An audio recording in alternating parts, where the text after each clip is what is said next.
guys, and welcome to EV News Live, episode 21, 10th of November, 24th of November 2024. This was originally scheduled 10th of November, but I've been away a couple of weeks. Hope everyone's been well in the meantime. Let us know who we got here. Hey, Sydney EV.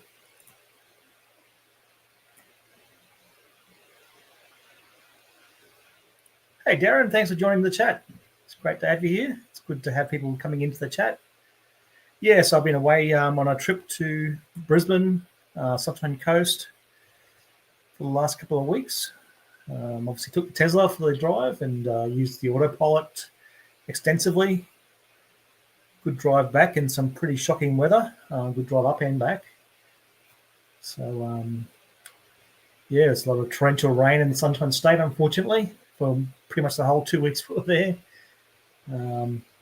But the autopilot worked very well, as always. And even coming through Coffs Harbour there at night time, the autopilot or the Tesla systems were fantastic in the fact you couldn't even see the lane markings. But, you could use a screen as part of your checks and check that you're in the lanes. The Tesla cameras were figuring out where the lane marking should have been. So that was really good. Yeah, 100%. Yeah, I've come back to Canberra and it's nice and hot down here, and unfortunately the whole 2 weeks were pretty much full of rain. Anyhow, I hope everyone's been well. I'll get into it and go through some of the news items that I've collected that have happened while I've been away. This was a surprising one. We talk about Toyota quite a bit and usually fairly negatively, but the BZ4X apparently took the top sales spot in Norway in October. So, Norway we talk about that quite a bit as well, where 96% of vehicle sales are all EV. That was a surprise top in October. It's pretty surprising given that they struggled everywhere else. I don't know if they've just dumped a bunch of inventory in Norway at large discounts to try and clear some inventory. But either way, it's congrats to Toyota. They've certainly beat out the Model 3, Model Y there, so that's good to see. For the year, obviously, the Model Y is still the top-selling car in Norway. But there's also the fact that there's always that cycle of when delivery numbers are happening month to month. You can obviously see certain brands have a down month, and then the next month's much higher again. So either way, though, it's good to see them selling that many, and let's see if they can keep it up. Yeah, we did actually go there. We were going to do a trip up there. We stayed overnight in Coffs, but it was a little bit too far away from the cafe, so I didn't bother. We just went to the cafe instead and topped up on the way. But it was still there. And I'm hearing there's 2 more sites now being built in Coffs, so I'm not sure if that's going to be 4 in total. They're going to shut down. Obviously, the Big Banana one is going to get replaced by the bigger one that's going into the car park further down. So I'm not sure if the shopping centre one will stay there.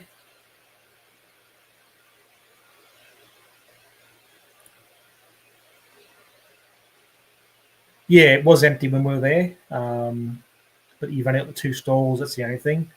It would be good when they get the full site there. Apparently, that's they're starting construction, either have or will start shortly, on both the new Big Banana site and another new site in Coffs as well. So, be good to see. Hey, Sensei, good to see you. Hope everything's been well. All right. This is another one that came through a couple of weeks ago. Tesla Chan on X posted a crash truck test where 29 cars were tested. It's been getting a lot of safety attention in China. So the video here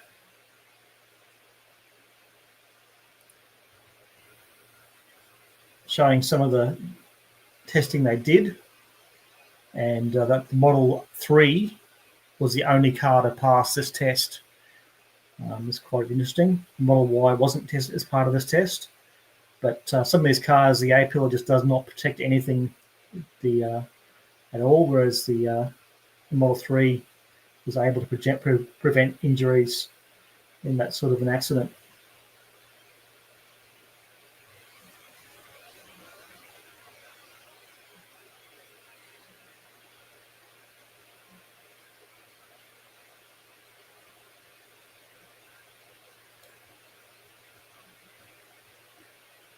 It's all in Chinese, obviously, so it's a bit hard to understand, but you can see some of the results there and some of the testing they did. It's quite an extensive test. And we've talked about quite a bit how, the Tesla priority towards safety has been second to none, and not just trying to meet the actual, mainstream tests, but in making sure their cars are as safe as possible and over-engineering them so that when they do these, slightly different tests, all the other cars tend to have real problems, whereas the Tesla vehicles seem to do well. And the same with real-world accidents as well, which often don't match the canned, standard tests. We find that I haven't been sharing my screen again, haven't I? Thanks, Al. Sorry. All right. Let me just back up. That's the second time I've done that.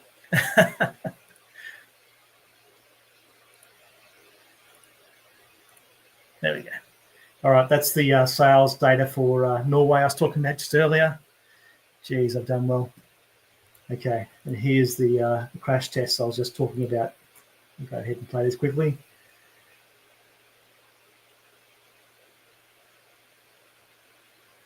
While I do that, I'll add a couple of blue wrenches there.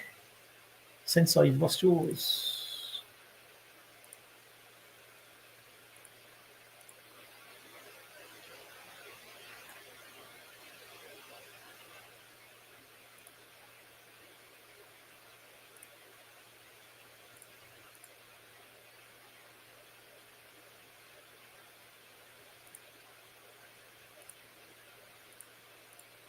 All right.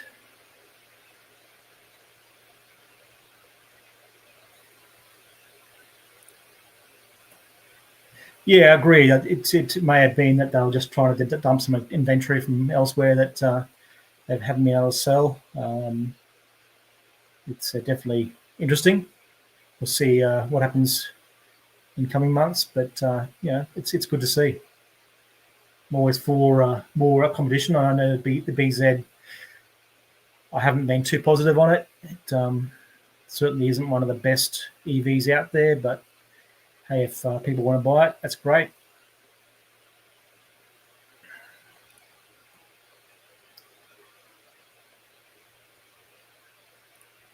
And hey, Hal, thanks for the reminder.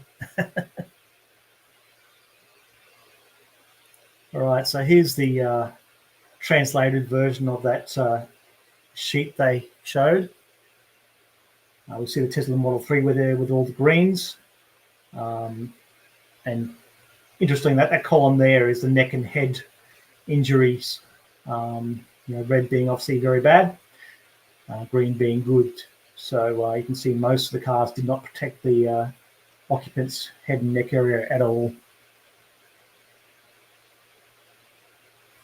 But look, it's just another example of the Tesla showing again that the focus they have on safety is paying off. We see cars here from BMW, MB, Mercedes-Benz, Zeekr, Lexus, Volvo, Geely, BYD, NIO, Hyundai, etc., all not performing very well because in most cases, the legacy makers are just making the cars to pass the safety tests that they know of, not making them to be as safe as they possibly can, which then does not translate to real world accidents. And whenever you have someone that does a slightly different test.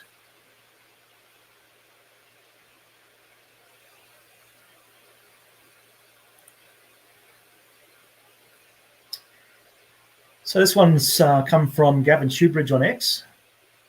This is a Windrose E1400, apparently hitting New Zealand in the next couple of weeks. Looks very similar to a vehicle we've seen. I guess, aerodynamic designs are aerodynamic designs, so there's not going to be too much difference. But the central seating position, it does look very similar to the Tesla Semi. But good to see. Definitely would be keen to see these in Australia.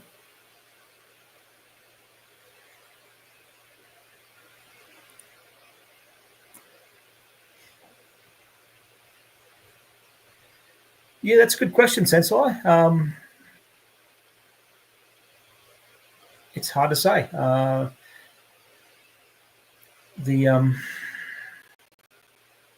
know that the current Teslas have been shown to be capable of doing bidirectional through the DC port. So you'd think it would be a fairly simple unit of some sort that would connect to the, I'm guessing, the batteries. And if you've got a wall, a Tesla power wall, maybe. I'm not sure how it all would all connect up, and obviously there'd be some sort of electrical work that would need to be done. But I'm certainly keen for it, as long as it's not stupidly expensive. I think it would certainly be worthwhile. Yeah, he had changed his tune on it. And I know very early on he definitely wasn't, but I did see some comments even before the Cybertruck got released that he seemed to be changing his tune on it. So yeah, I think it's definitely a good thing.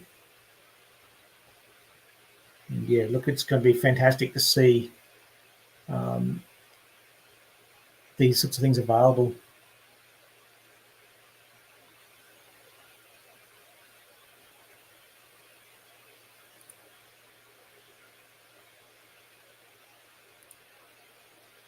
Yeah, good to have you here, mate.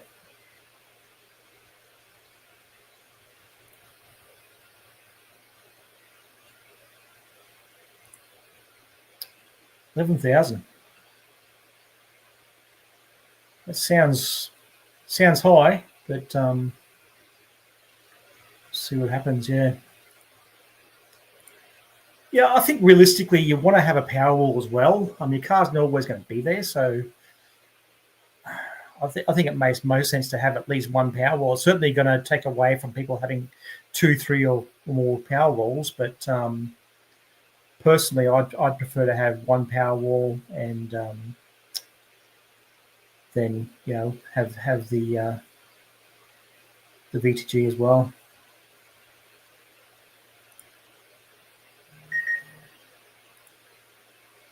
Anyhow, moving along. This was interesting. So some more myth busting from actual studies with sources and some proven testing. We already know that depending on which study you read, there's the chances of an EV catching fire anywhere from 30 to 70x less than an ICE vehicle, depending on which stats you take. Now, this study here has compared the narrative now is that yes, EVs burn hot, but EVs burn hotter and they put out toxic gases and all that sort of stuff. I've always had my doubts based on some of the consequences we've seen of recent ICE vehicle fires. But yeah, hell. We've seen that ICE vehicle fires can definitely spread very quickly, and you get that domino effect that ends up engulfing a whole entire parking structure, as we've seen in a few recent examples. But this study here did some good side-by-side testing. See if I can... I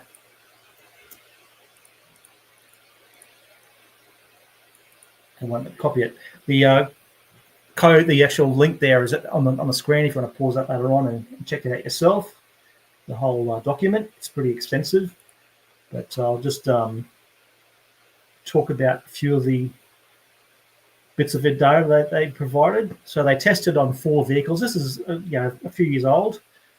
They didn't disclose which makes, however, they were French manufactured vehicles, and it was the same vehicle in both ICE and BEV configurations. So they had the BEV at 100% charge in each test.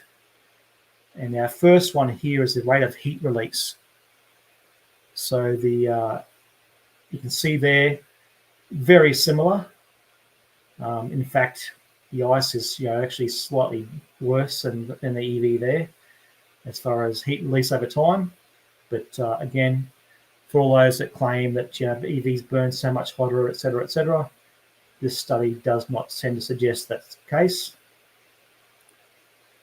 Here's the second one. In this one, the EV is slightly hotter again. And one the ICE was slightly hotter, one with the EV, but both remarkably similar, and not really any sort of difference there at all. Next one here is in regards to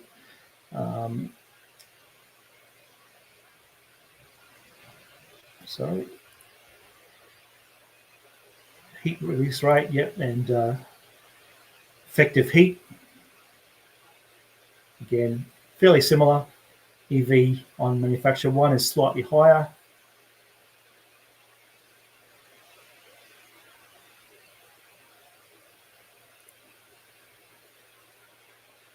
And manufacturer 2, again, the effective heat is slightly higher, but it's not that much different really.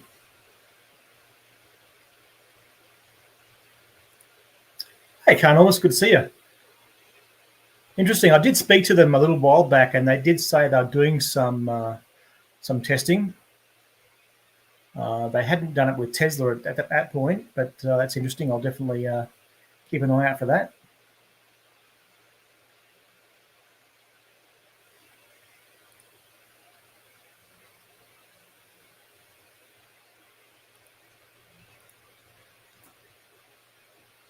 And this one here shows the noxious gases and that kind of thing. Again, we've got EV ICE, same manufacturers. And you can see in this case here, a lot of the gases are actually worse on the ICE vehicle than they are on the EV.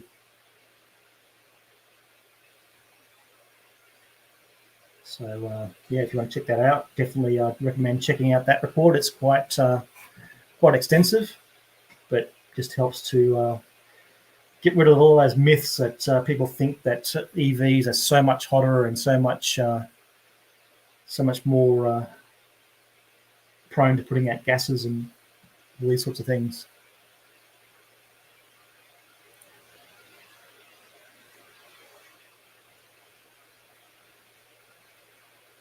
Yeah.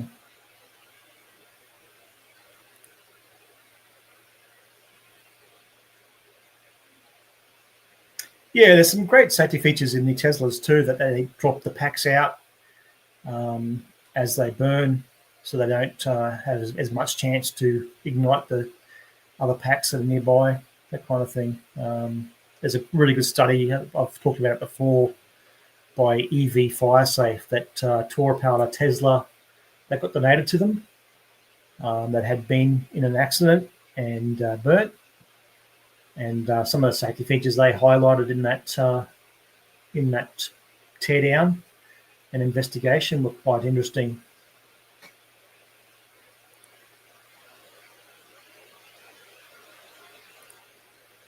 Yeah, I think it's generally accepted that the LFPs are slightly more stable, I guess, or less prone to fires. But I think both are much safer than an ICE vehicle anyway, so I don't really have much concerns there.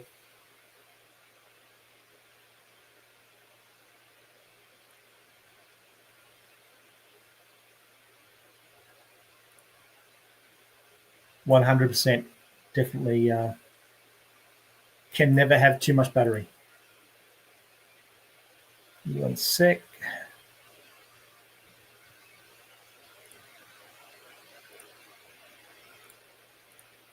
All right. So here's a little brag from one of our friends of the channel, Kylie, using the Tesla 3D Park Assist, or 3D, sorry, Vision, Tesla Vision Park Assist to get a nice little close park there. Good job. I definitely love that feature too. It's much better than the 360 Vision I had in my previous cars, I believe. It's just the fact that it isn't warped camera images. When you get really close to things, the 360 views don't work real great. I've shown examples on the channel before of 360 views that you can see. It looks like there's a clear gap, but the car's already actually hit the object. But definitely a nice tight park there for sure. And there's another view of it.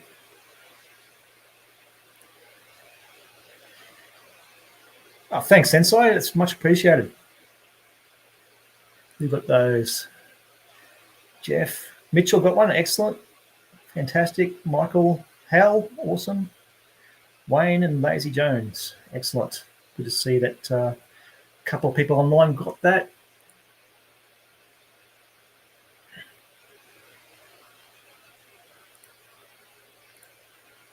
Yeah, definitely. It's a tight squeeze, so you'd want to be zooming right in there. All right, so news on the Tesla software front, and this might be really good news for us here in Australia, hopefully. So actual Smart Summon is apparently starting to appear in other countries, so Malaysia, Europe, with version 44.3. The EU regulations, however, have it limited to a range of 15 meters for now, which is not great. But the good news on that, I'm hearing, is that it seems to be rolling out to those really limited countries first. And we don't have that sort of as strict regulation as the EU do for that sort of thing. So hopefully we'll get the full capabilities of the actual Smart Summon. So stay tuned for that one. 44.3 does seem to be rolling out. I think there are a couple of cars in Australia that have it now. They may be test vehicles or something like that. And hopefully we may see Auto Park and Smart Summon coming out.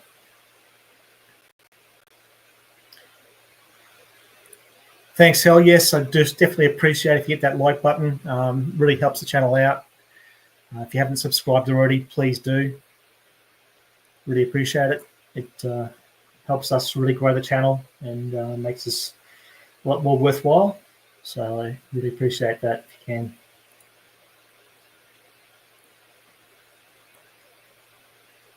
So apparently the Tesla Optimus has made it to the Southern Hemisphere. So this is in a New Zealand store. So Auckland South. Don't know if they're going to start appearing in Australia, but I think if they're starting to show up in New Zealand, there's probably a good likelihood we may start seeing these in the Australian showrooms. I don't know if anyone's seen one, if there's any shown up already, but definitely sounds like it's going to start making appearances.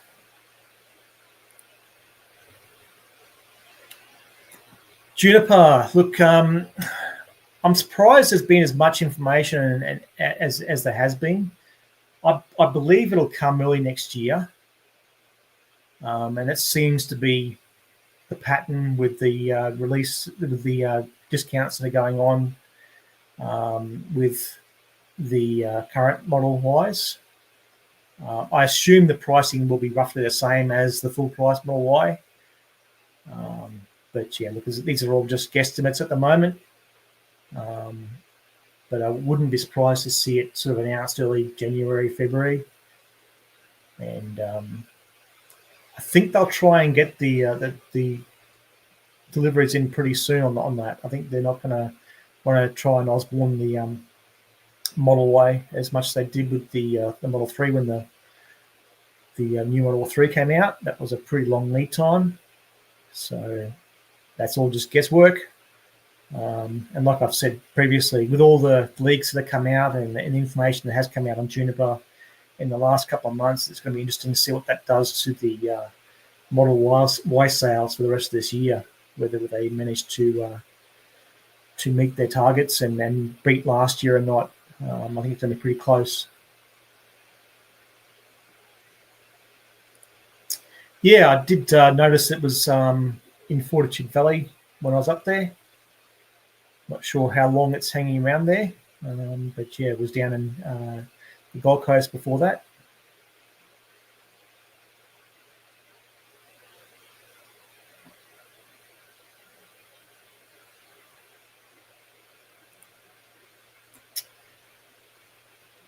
Yeah, look, there has been some hints on X about a van.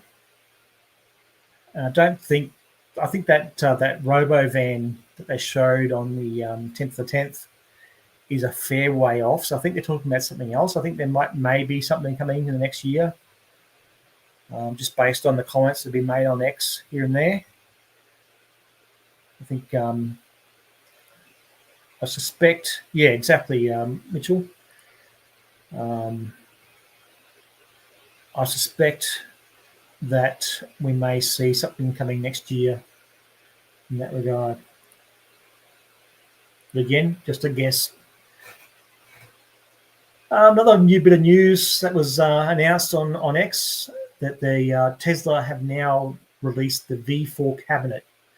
Now, when I say cabinet, I'm talking about this box in the middle here, not the V4 stalls. We've had those here for a while. They're currently running on a V3 cabinet, but the V4 cabinet is capable of delivering up to 500 kilowatts for cars and 1.2 megawatts for a semi. Supports the 400 volt to 1,000 volt vehicle architectures, including 30% faster charging for Cybertruck, sexy vehicles enjoying 250 kilowatt charges when they can, for those that can. So 200 miles in 15 minutes. The V4 cabinet can power 8 posts rather than the 4 posts that currently the V3 cabinets can do. So they can have 8 to each one. So that makes it less complex, lower footprint, and faster installs. So 3 times the power density, etc., etc. So it's looking good. So first openings in 2025, according to Tesla.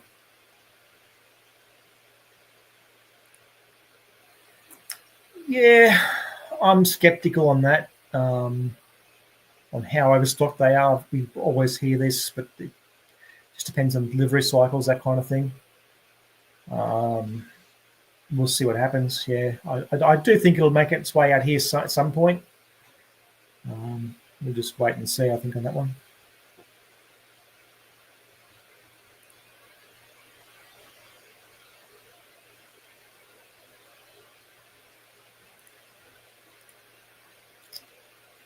So this is the Traralgon supercharger site we talked about a little while back. So 4 version 3s. Looks like it's almost finished next to the RSL there at Traralgon.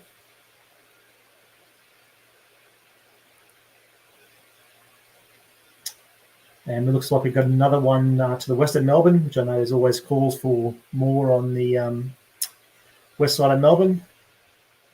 And this one's at Braybrook.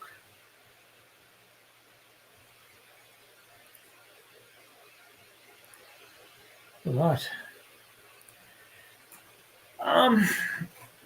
Chris, there's always rumours of new battery tech with every refresh. I know with the Model 3, there were certain YouTube commentators who were certain there was new batteries coming out for the Model 3 and that kind of stuff. I wouldn't say there's anything out there that's I would hang my hat on. It's possible, but I guess we'll just wait and see. I wouldn't bank on it, that's for sure.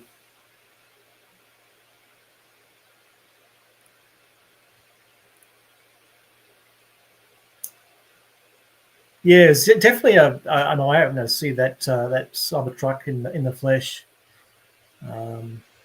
Definitely looks a lot different in person than it does on videos and photos and that kind of thing. Don't know if I'd buy one. I don't really have the market for a truck, but I'd love to have those batteries in the vehicle to grid working for me.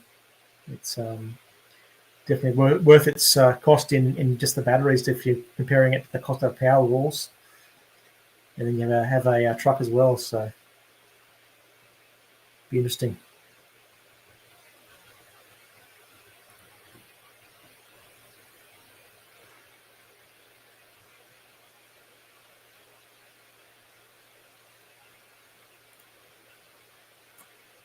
Yeah, I definitely think the long range will still be NMSC.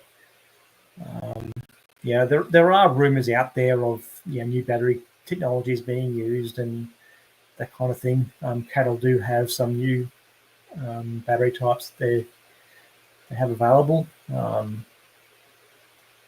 just don't know what the possibility is there, whether it would actually have anything different to what it currently has.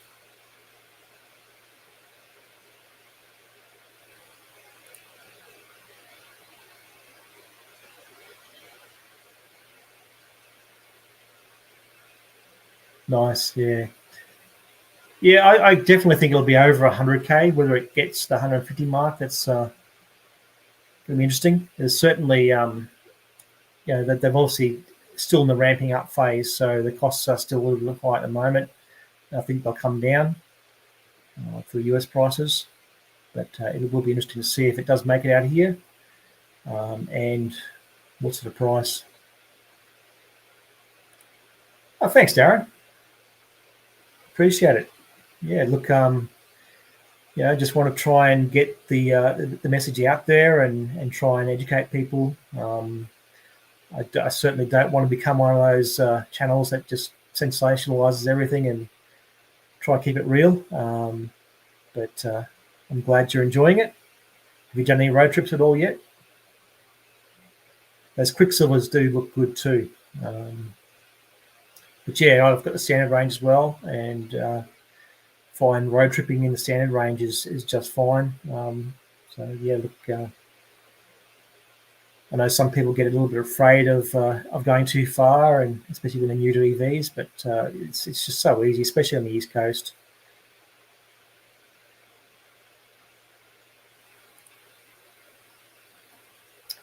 Hey, Paul, welcome to the channel. Yeah, good question. Yeah, there are quite a few others going in. I know Ampol seem to be doing a bit of installations these days, even outside of fuel stations. I did manage to try a few different types of chargers on my trips around Brisbane. I did ChargeFox and EV, one of the RSCQ sites, which actually has ChargeFox as well. But they're always just in the ones and twos, which makes it difficult. You don't have that same confidence that you're going to be able to get a slot, and certainly with obviously the Tesla software, you can see straight away what's available and what isn't, and reroute if you need to if it's a busy supercharger. So it's difficult with some of these chargers. You've got to pull up an app, which you can't do while you're driving, and even then, you don't know if it's going to be working or not when you get there. They certainly aren't as reliable as the Tesla ones, and if you've only got two, then if one's down, that's 50% gone. Whereas Tesla, if you've got 8, 9, 15, even in some cases, one or two going down faulty is not going to be a massive issue.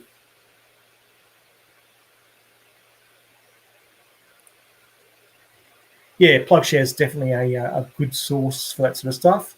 And I'll give a shout out too. I stopped at Q KEW motel on the way back. Stayed there overnight, and they've got their Tesla charger, which was great. Be able to charge overnight. They do charge $25 for the charging, which is comparable to a supercharger. It's a flat fee, so if you obviously at 90%, you don't want to be paying $25 just to get a little top up. But the room rates were also very cheap, but a pretty basic motel, but exactly what you need for a that sort of a road trip. And it was great to be able to charge overnight and be ready again first in the morning.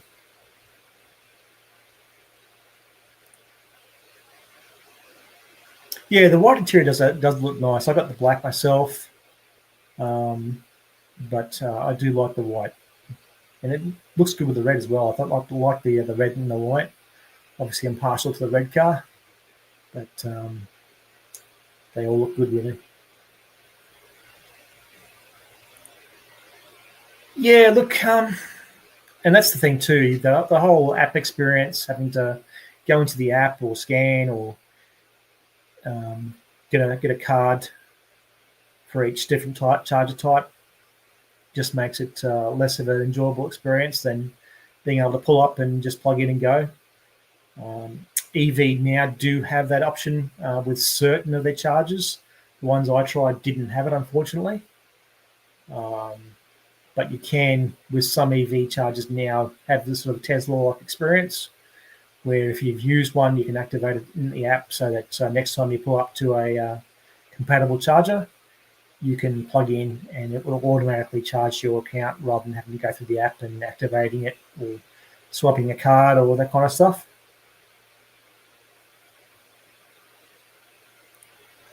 Oh, awesome, Chris. That's awesome. Love to hear more about that. If you got a video on about it, put a link on here and I'll check it out, and I'm sure everyone else will as well.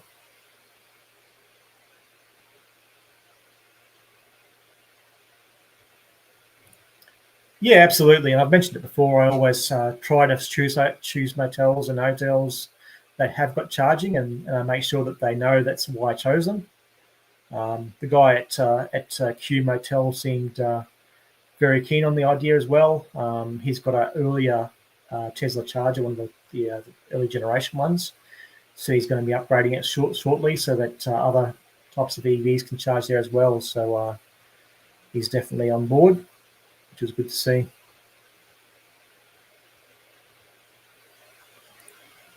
Yeah, I mean, surely, given that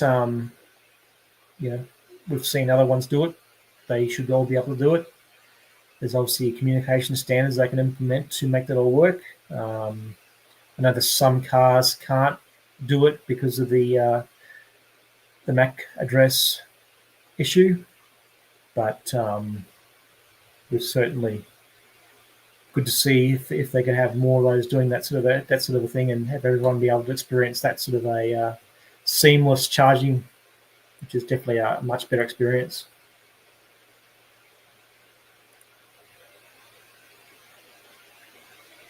Okay, cool.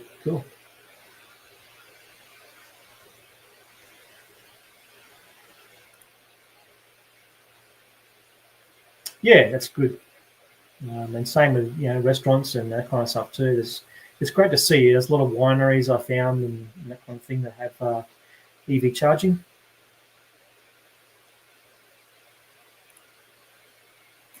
Um, Potentially, I would go. I am considering replacing the other ICE vehicle with a Model Y at some point. Um, Certainly wouldn't be before Juniper comes out, and I'll probably wait till all the rush of orders go through and deliveries a little bit quicker. So not sure in 2025. It may be 2026, but I'd say certainly within the next couple of years, I'd probably consider getting a Model Y as a second vehicle.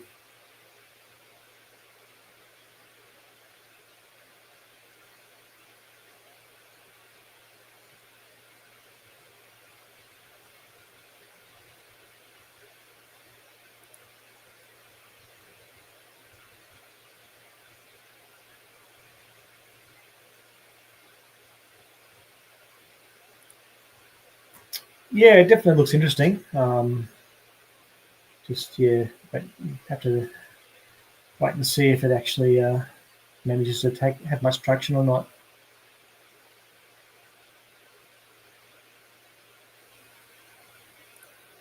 Oh yes, that's another one I saw while I was away. Yeah, so good to see Bunnings are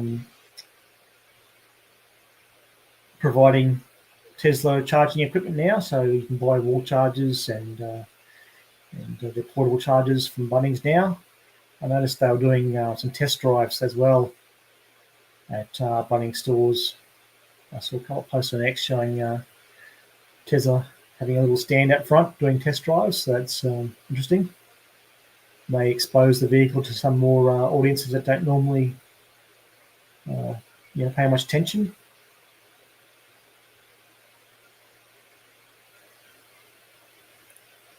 Yeah, that's definitely a good combination. Obviously the big fear with the white interior is how easy it is to keep clean, but everyone I speak to says that they have no issues at all. Just wet wipes and that kind of stuff. And I mean, the black interior is going to get just as dirty. You just can't see it. So I guess it's horses of courses, but it does look good.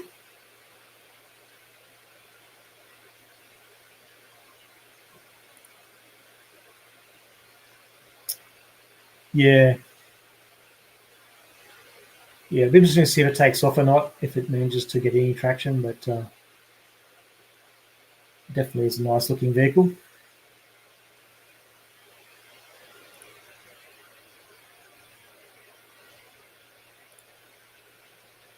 Draco Dragon, I don't think I've ever heard of that one.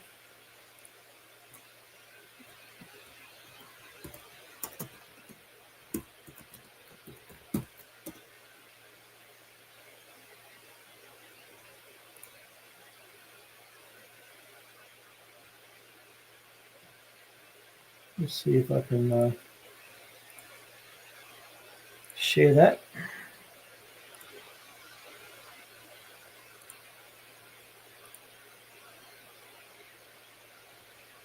Draco Dragon, okay. Jeez, okay, 1.9 second. Passenger, wow.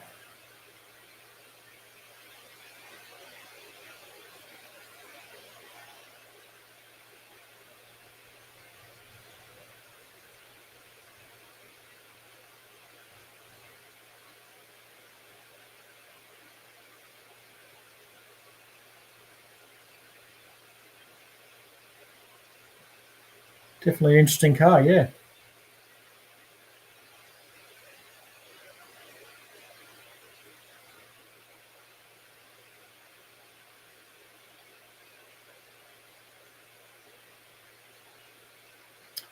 So it's going to cost quite a pretty penny. Quad motor, carbon fiber. Wow, okay. I think that one's going to be a little out of my price range. Nice, yeah, yeah.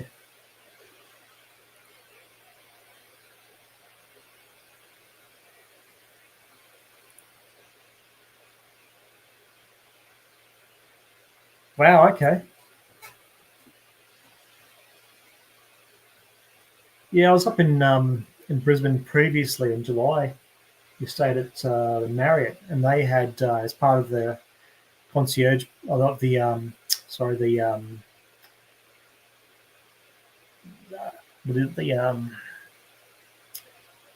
their parking. When they park it for you, they filled it up for us. Didn't charge any extras. That was really good. It's really impressed with that.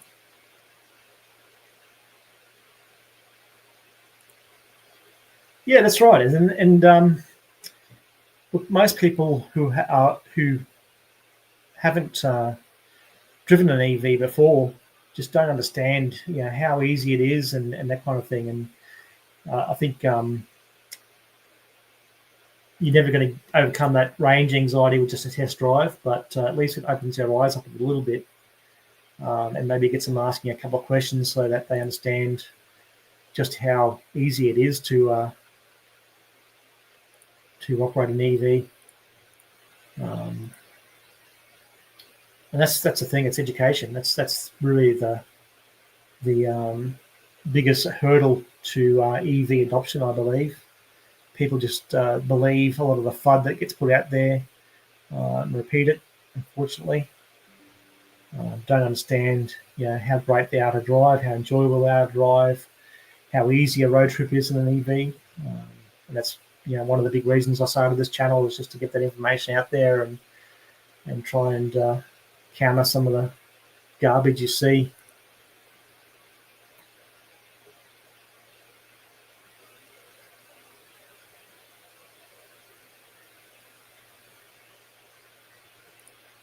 Yeah, thanks, Sensei. I'd never heard of that one myself, and definitely looks like an interesting car.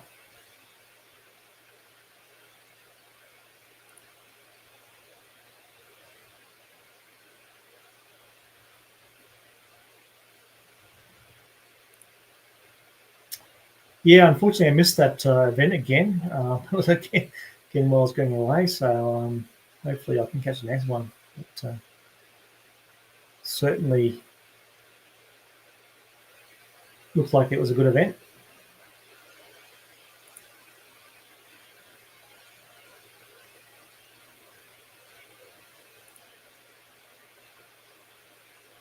Oh, nice. Okay.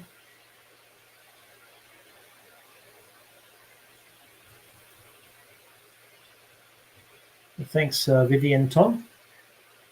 Wire Sensei. That's good to see. Is that at minus 9%? I've gone down to 3%, but minus 9's pushing it. Oh, thanks, Sensei, again. Congratulations, Paul.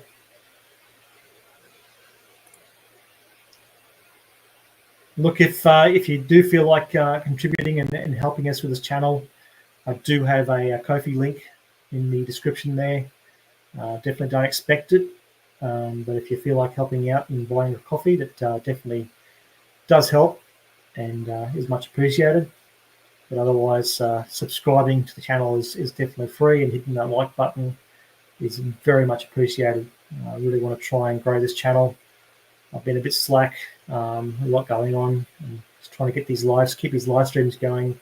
I haven't had time to do too many recorded videos, which generally do a lot better and attract more subscribers. But I do enjoy these lives, which the engaging with the audience is a lot more enjoyable to me than just doing pre-recorded videos. So I want to try and keep these going. So every little bit helps.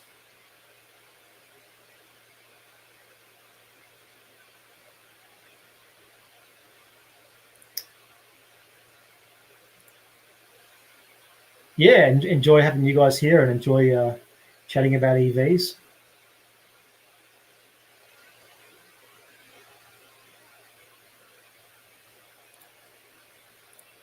I won't get to that too much on here.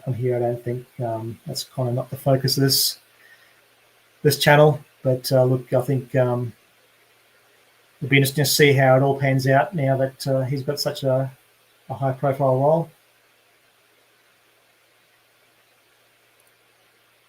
Yeah, thanks, Wayne. Really enjoy having you guys, and it's good to have more people coming in, especially those that have been watching for a little while and haven't had a chance to come into chat yet. I don't bite. It's really great to have you coming into the chat and getting involved.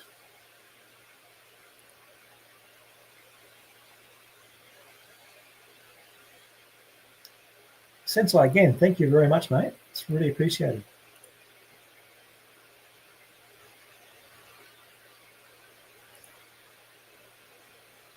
All right, if no one's got any more questions, we might close it up for this week, and hopefully we'll get back on track next week. And fingers crossed, we might have some more news. I'm going to keep an eye on those software versions and see if the smart summons and park assist start appearing for the newer vehicles. Hopefully that's coming shortly for Australia. And yeah, we'll keep an eye on any other new developments and chat again next week. Thanks, everyone. Thanks to the guys that joined the stream for the first time in the chat. It's fantastic. Those who watch and haven't had a chance to jump in the chat yet, please do. It's a friendly bunch, and we get a lot more out of just getting the input from you all. Thanks, guys. Catch you next time.